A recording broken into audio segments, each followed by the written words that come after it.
मित्रों, महाकाल दरबार चैनल में आप सभी का स्वागत है। मित्रों, सच्ची भक्ति और आध्यात्मिक मार्ग में कुछ कड़ी चुनौतियां हमारे सामने आती हैं। उस वक्त एक भक्त का विश्वास अपने इष्ट पर कितना है, यह पता चलता है। यही समय भक्तों की परीक्षा का समय होता है, जो बताता है कि हमारी भक्ति कितनी गहरी है। तो आज बहुत ही महत्वपूर्ण विषय के ऊपर हम बात कर रहे हैं।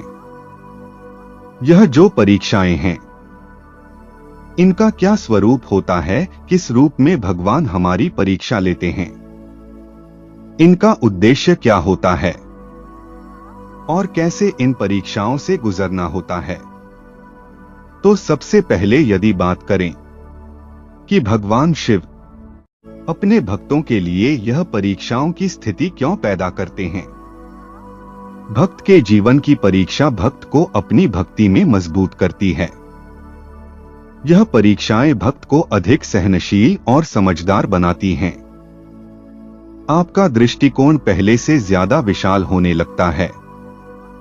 आपकी प्रतिभा, आपके मूल्य को निखारने के लिए यह परीक्षाएं होती हैं, क्योंकि आपके विश्वास, आपके मनोबल को बार बार तोड़ा जाता है, उस पर चोट पहुंचाई जाती है, आपको भक्ति मार्ग से विचलित करने के लिए, आपको भक्ति मार्ग से भटकाने के लिए। और यदि आप विचलित नहीं हुए, आप यदि डरे नहीं, भटके नहीं, तो आपको जीवन में जो चाहिए, फिर वह सब आपको आपके इष्ट देते हैं।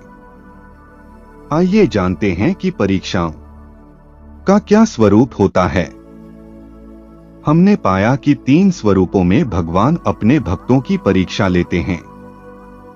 पहला है भक्ति की प्रारंभिक अवस्था, जब बहुत परेशानियों से उलझा हुआ व्यक्ति भगवान शिव की शरण में आता है ताकि उसे उन परेशानियों से छुटकारा मिल जाए। व्यक्ति अपने अतीत से दुखी होकर भगवान शिव की शरण में आता है। यह वह समय होता है जब व्यक्ति बहुत उत्साह के साथ पूजा, ध्यान, पाठ और मंत्र जाप करता है। ऐसे में व्यक्ति बहुत उम्मीद के साथ भगवान शिव की आराधना करता है ताकि उन्हें अपने कष्टों से मुक्ति मिल सके। लेकिन कई बार इसके विपरीत भी हो जाता है।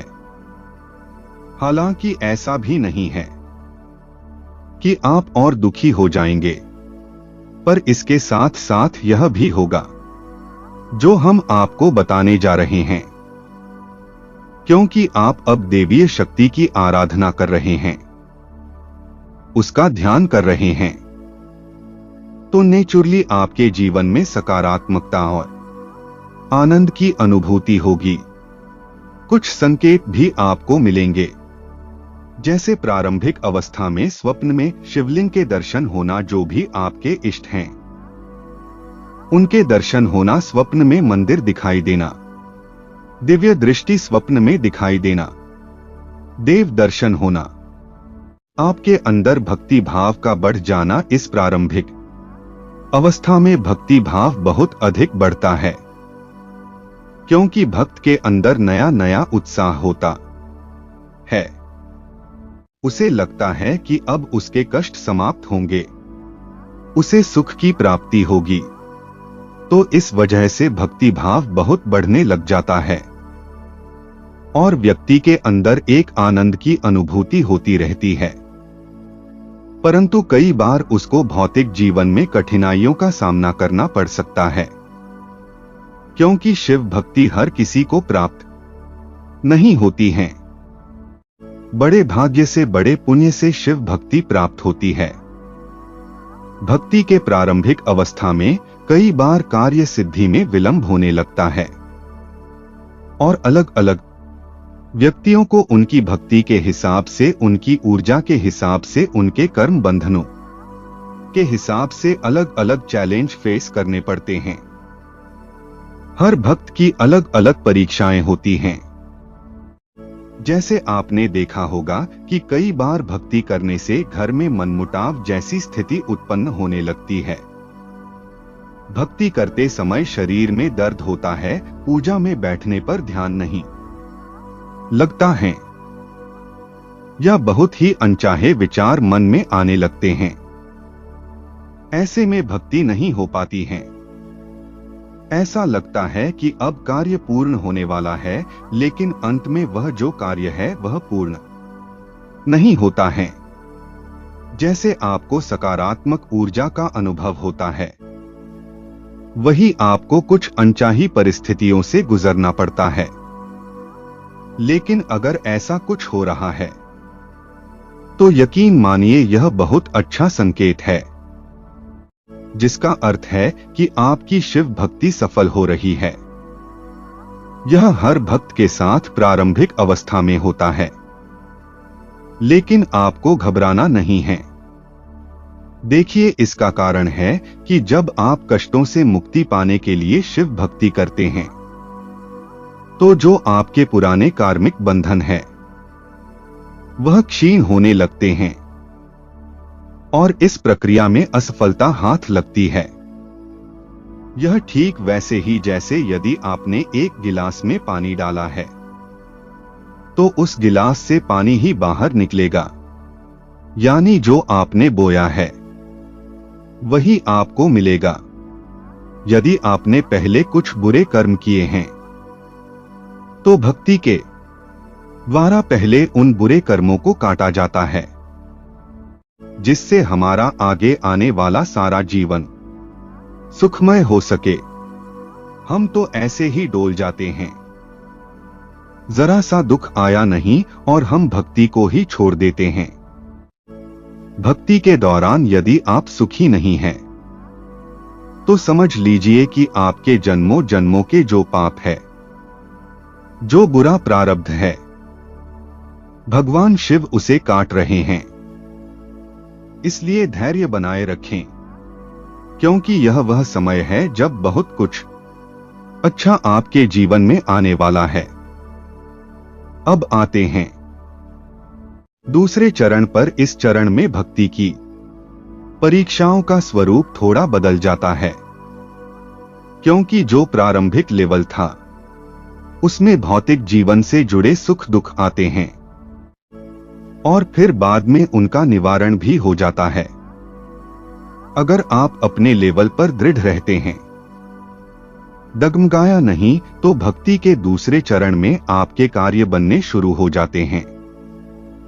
आपको सफलता मिलने लगती है, या जो भी आपने मनोकामना मांगी थी, या जो भी आपने सोचा था वह पूर्ण होने लगता है। आपका दिव्य शक्तियों के साथ संपर्क स्थापित हो जाता है और आपके इष्ट भगवान शिव आपको दिव्य अनुभव कराते हैं। स्वप्न के माध्यम से ध्यान में या जागृत अवस्था में भी आपको दिव्य शक्तियों की मदद मिलनी शुरू हो जाती है। ऐसा इसलिए होता है क्योंकि आपके इष्ट भगवान शिव आपको किसी न किसी माध्यम से आप तक मदद पहुंचाते हैं। आइए अब जानते हैं दूसरे चरण में परीक्षाएं कैसी होती हैं।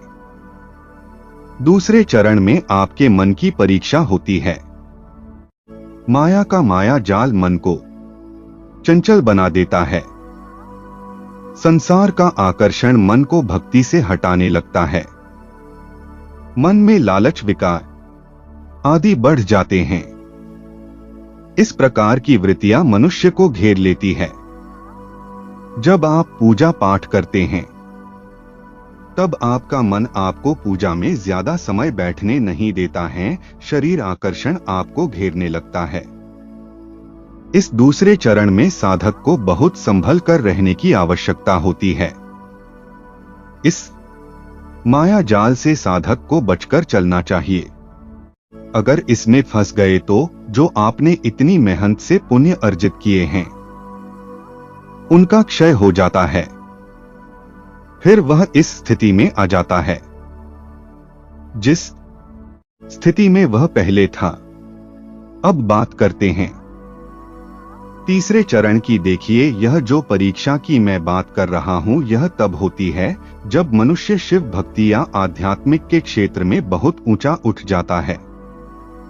वह बहुत आगे निकल चुका होता है। सोचिए, इतने सालों का अनुभव, इतने पुण्य, इतनी भक्ति उसकी प्रबल हो जाती है, तो इस समय की जो परीक्षा है उसमें उसको क्या अनुभव होता है? पहली बात तो संसार उसके लिए बहुत आसान हो जाता है, क्योंकि उसका सोचा हुआ बहुत जल्दी पूरा हो जाता है। बहुत सी सिद्धियां उसे प्राप्त हो जाती हैं। देवताओं की दिव्य शक्तियां उसके साथ चलने लगती हैं। वह मनुष्य साक्षात इन शक्तियों का अनुभव करता है। सिद्धियां, शक्तियां मिलने पर कई बार साधक के अंदर अहंकार का भाव भी आ जाता है। मोक्ष, जो कि अंतिम लक्ष्य होना चाहिए मानव जीवन का, उससे वह भटक जाता है। लेकिन जो गुरु शरणागत है वह ही इस चरण को पार कर पाता है। कई बार ऐसा साधक सिद्धियां, शक्तियों के चमत्कार दिखाकर प्रशंसा अर्जित करने में लग जाता है, जो कि आगे चलकर मोक्ष प्राप्ति में बाधा बनती है।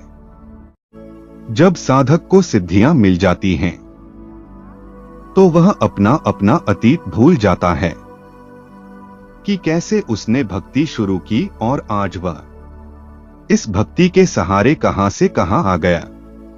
लेकिन शक्तियां प्राप्त होने पर साधक भूल जाता है कि उसे मोक्ष की प्राप्ति भी करनी है, पर वह लोग प्रशंसा के लालच में उलझ इसी बंधन में दोबारा बंध जाता है। लेकिन जो साधक गुरु शरणागत होते हैं, वह इन सबसे ऊपर उठकर अंत में शिवलोक को प्राप्त होते हैं। मित्रों, यदि जानकारी अच्छी लगी हो तब लाइक करें, कमेंट करें। जय श्री राम, हर हर महादेव।